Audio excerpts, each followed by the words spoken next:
അപ്പൂസിന് ഇതാ ഞണ്ടിനെ കിട്ടി. ഇത് ഇറക്കൂലേ? ഞണ്ടൊക്കെ ഇറക്കും. അതിന്റെ ഇറുക്കാലെ പിടിക്കണം. അതെവിടെ ഇട്ട് വരും അതറിയില്ല. ഇതാണോ? അതെ, ഒറ്റ കാര്യം പിടിക്കൂ. രണ്ടും കൂടെ പിടിക്കേ ഒരേ സമയം. പണ്ട് ഞണ്ട് കടിച്ച് ഓർക്കുന്നുണ്ടോ? നമ്മൾ അന്വേഷിച്ച് പോയത്. ഇറുക്കാല് ചോട്ടി പിടി. അങ്ങനെ. ഇതാ അപ്പൂസ് ജീവിതത്തിൽ ആദ്യമായിട്ട് ഞണ്ടിനെ പിടിക്കണേ കേട്ടോ. പണ്ട് അപ്പൂസ് കുഞ്ഞുനാളില് അതിനെ പെടണ്ട, അതിനൊന്നും ചെയ്യില്ല.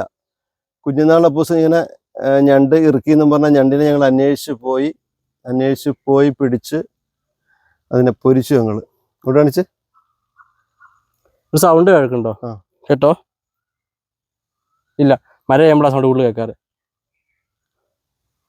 ബൈക്കിലോട്ടൊക്കെ പോവാ. അതിങ്ങനെ ചെളി കുഴിച്ച് മട വെച്ച് അതിൻ്റെ ഇടയിലേക്ക് പോവുക. കണ്ടോ ഞണ്ട്? ഇത് എടുക്കാനാട്ടോ.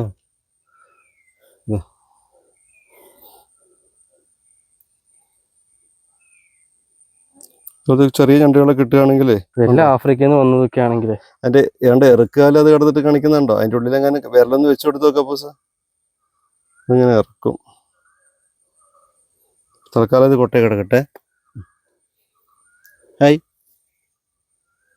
കുഞ്ഞുനാൾ ഞങ്ങൾക്ക് ഇവിടെ നെൽകൃഷി ഉണ്ടായിരുന്നു. അപ്പം ഞാറ് പറിക്കാനും വരമ്പ് വെക്കാനും ചെളി കിടന്നിട്ട് ഉരുളാനും എല്ലാത്തിനും അപ്പൂസിനെ കൂടെ കൊണ്ടുപോകും. അതുകൊണ്ട് ചെളിയോടുള്ളൊരു അറപ്പൊന്നുമില്ല. ചെളിമണമാണ് അപ്പൂസിന് ഏറ്റവും ഇഷ്ടം.